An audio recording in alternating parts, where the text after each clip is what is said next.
یاسین، قسم ہے قرآن باحکمت کی کہ بے شک آپ پیغمبروں میں سے ہیں، سیدھے راستے پر ہیں۔ یہ قرآن اللہ زبردست مہربان کی طرف سے نازل کیا گیا ہے تاکہ آپ ایسے لوگوں کو ڈرائیں جن کے باپ دادے نہیں ڈرائے گئے تھے، سو اسی وجہ سے یہ غافل ہیں۔ ان میں سے اکثر لوگوں پر بات ثابت ہو چکی ہے، سو یہ لوگ ایمان نہ لائیں گے۔ ہم نے ان کی گردنوں میں طوق ڈال دیے ہیں، پھر وہ ٹھوڑیوں تک ہیں جس سے ان کے سر اوپر کو الٹ گئے ہیں، اور ہم نے ایک آڑ ان کے سامنے کر دی اور ایک آڑ ان کے پیچھے کر دی جس سے ہم نے ان کو ڈھانک دیا، سو وہ نہیں دیکھ سکتے۔ اور آپ ان کو ڈرائیں یا نہ ڈرائیں دونوں برابر ہیں، یہ ایمان نہیں لائیں گے۔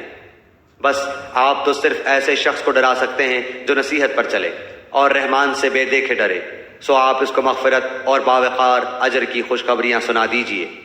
بے شک ہم مردوں کو زندہ کریں گے، اور ہم لکھتے جاتے ہیں وہ اعمال بھی جن کو لوگ آگے بھیجتے ہیں، اور ان کے وہ اعمال بھی جن کو پیچھے چھوڑ جاتے ہیں، اور ہم نے ہر چیز کو ایک واضح کتاب میں ضبط کر رکھا ہے۔ اور آپ ان کے سامنے ایک مثال یعنی ایک بستی والوں کی مثال اس وقت کا بیان کیجئے جبکہ اس بستی میں کئی رسول آئے۔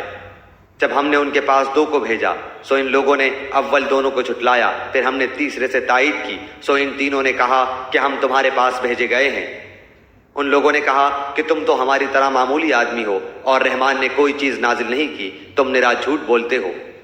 ان رسولوں نے کہا ہمارا پروردگار جانتا ہے کہ بے شک ہم تمہارے پاس بھیجے گئے ہیں، اور ہمارے ذمے تو صرف واضح طور پر پہنچا دینا ہے۔ انہوں نے کہا کہ ہم تو تم کو منحوس سمجھتے ہیں، اگر تم باز نہ آئے تو ہم پتھروں سے تمہارا کام تمام کر دیں گے اور تم کو ہماری طرف سے سخت تکلیف پہنچے گی۔ ان رسولوں نے کہا کہ تمہاری نحوست تمہارے ساتھ لگی ہوئی ہے، کیا اس کو نحوست سمجھتے ہو کہ تم کو نصیحت کی جائے، بلکہ تم حد سے نکل جانے والے لوگ ہو۔ اور ایک شخص اس شہر کے آخری حصے سے دوڑتا ہوا آیا، کہنے لگا اے میری قوم، ان رسولوں کی راہ پر چلو، ایسے لوگوں کی راہ پر چلو جو تم سے کوئی معاوضہ نہیں مانگتے اور وہ راہ راست پر ہیں۔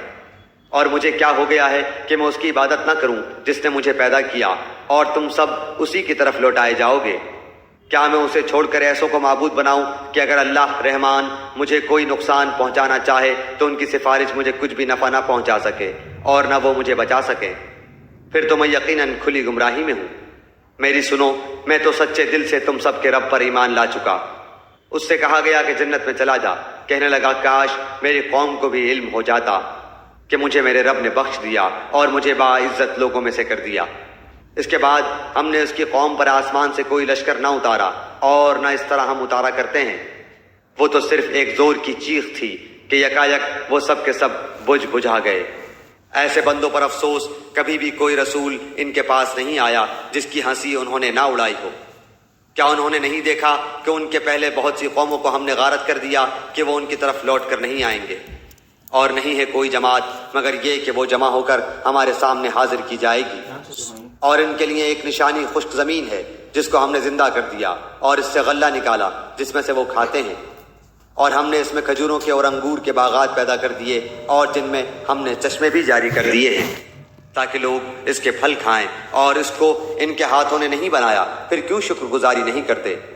وہ پاک ذات ہے جس نے ہر چیز کے جوڑے پیدا کیے، خواہ وہ زمین کی اگائی ہوئی چیزیں ہوں، خواہ خود ان کے نفوس ہوں، خواہ وہ چیزیں ہوں جنہیں یہ جانتے بھی نہیں۔ اور ان کے لیے ایک نشانی رات ہے جس سے ہم دن کو کھینچ دیتے ہیں تو وہ یکایک اندھیرے میں رہ جاتے ہیں، اور سورج کے لیے جو مقررہ راہ ہے وہ اسی پر چلتا رہتا ہے۔ یہ ہے مقرر کردہ غالب بعلم اللہ تعالیٰ کا۔ اور چاند کی ہم نے منزلیں مقرر کر رکھی ہیں یہاں تک کہ وہ لوٹ کر پرانی ٹہنی کی طرح ہو جاتا ہے۔ نہ آفتاب کی یہ مجال ہے کہ چاند کو پکڑے، اور نہ رات دن پر آگے بڑھ جانے والی ہے، اور سب کے سب آسمان میں تیرتے پھرتے ہیں۔ اور ان کے لیے ایک نشانی یہ بھی ہے کہ ہم نے ان کی نسل کو بھری ہوئی کشتی میں سوار کیا، اور ان کے لیے اس جیسی اور چیزیں پیدا کی جن پر یہ سوار ہوتے ہیں، اور اگر ہم چاہتے تو انہیں ڈبو دیتے، پھر نہ تو کوئی ان کا فریاد رس ہوتا نہ وہ بچائے جائیں۔ لیکن ہم اپنی طرف سے رحمت کرتے ہیں اور ایک مدت تک کے لیے انہیں فائدے دے رہے ہیں۔ اور ان سے جب کبھی کہا جاتا ہے کہ اگلے پچھلے گناہوں سے بچو تاکہ تم پر رحم کیا جائے، اور ان کے پاس تو ان کے رب کی نشانیوں میں سے کوئی نشانی ایسی نہیں آتی جس سے یہ بے رخی نہ برتتے ہوں۔ اور ان سے جب کہا جاتا ہے کہ اللہ تعالیٰ کے دیے ہوئے میں سے کچھ خرچ کرو تو یہ کفار ایمان والوں کو جواب دیتے ہیں کہ ہم انہیں کیوں کھلائیں جنہیں اگر اللہ تعالیٰ چاہتا تو خود کھلا پلا دیتا، تم تو ہو ہی کھلی گمراہی میں۔ وہ کہتے ہیں کہ یہ وعدہ کب ہوگا، سچے ہو تو بتلاؤ۔ انہیں صرف ایک سخت چیخ کا انتظار ہے جو انہیں آ پکڑے گی، اور باہم لڑائی جھگڑے میں ہی ہوں گے۔ اس وقت نہ تو یہ وصیت کر سکیں گے اور نہ اپنے اہل کی طرف لوٹ سکیں گے۔ تو سور کے پھونکے جاتے ہی سب کے سب اپنی قبروں سے اپنے پروردگار کی طرف تیز تیز چلنے لگیں گے۔ کہیں گے ہائے ہائے، ہمیں ہماری خوابگاہوں سے کس نے اٹھا دیا؟ یہی ہے جس کا وعدہ رحمان نے دیا تھا اور رسولوں نے سچ سچ کہہ دیا تھا۔ یہ نہیں ہے مگر ایک چیخ کہ یکایک سارے کے سارے ہمارے سامنے حاضر کر دیے جائیں گے۔ بس آج کسی شخص پر کچھ بھی ظلم نہ کیا جائے گا اور تمہیں نہیں بدلہ دیا جائے گا مگر صرف انہی کاموں کا جو تم کیا کرتے تھے۔ جنتی لوگ آج کے دن اپنے دلچسپ مشغلوں میں حشاش بشاش ہیں۔ وہ اور ان کی بیویاں سایوں میں مسحریوں پر تکیہ لگائے بیٹھے ہوں گے۔ ان کے لیے جنت میں ہر قسم کے میوے ہوں گے اور بھی جو کچھ وہ طلب کریں۔ مہربان پروردگار کی طرف سے انہیں سلام کہا جائے گا۔ اے گناہگارو، آج تم الگ ہو جاؤ۔ اے اولاد آدم، کیا میں نے تم سے قول و قرار نہیں لیا تھا کہ تم شیطان کی عبادت نہ کرنا، وہ تو تمہارا کھلا دشمن ہے، اور میری ہی عبادت کرنا سیدھی راہ یہی ہے۔ شیطان نے تو تم میں سے بہت ساری مخلوق کو بہکا دیا، کیا تم عقل نہیں رکھتے؟ یہی وہ دوزخ ہے جس کا تمہیں وعدہ دیا جاتا تھا۔ اپنے کفر کا بدلہ پانے کے لیے آج اس میں داخل ہو جاؤ۔ ہم آج کے دن ان کے منہ پر مہر لگا دیں گے اور ان کے ہاتھ ہم سے باتیں کریں گے اور ان کے پاؤں گواہیاں دیں گے ان کاموں کی جو وہ کرتے تھے۔ اگر ہم چاہتے تو ان کی آنکھیں بے نور کر دیتے، پھر یہ رستے کی طرف دوڑتے پھرتے، لیکن انہیں کیسے دکھائی دیتا؟ اور اگر ہم چاہتے تو ان کی جگہ ہی پر ان کی صورتیں مسخ کر دیتے، پھر نہ وہ چل پھر سکتے اور نہ لوٹ سکتے۔ اور جسے ہم بوڑھا کرتے ہیں اسے پیدائشی حالت کی طرف پھر الٹ دیتے ہیں، کیا پھر بھی وہ نہیں سمجھتے؟ نہ تو ہم نے اس پیغمبر کو شعر سکھائے اور نہ یہ اس کے لائق ہے، وہ تو صرف نصیحت اور واضح قرآن ہے، تاکہ وہ ہر اس شخص کو آگاہ کر دے جو زندہ ہے اور کافروں پر حجت ثابت ہو جائے۔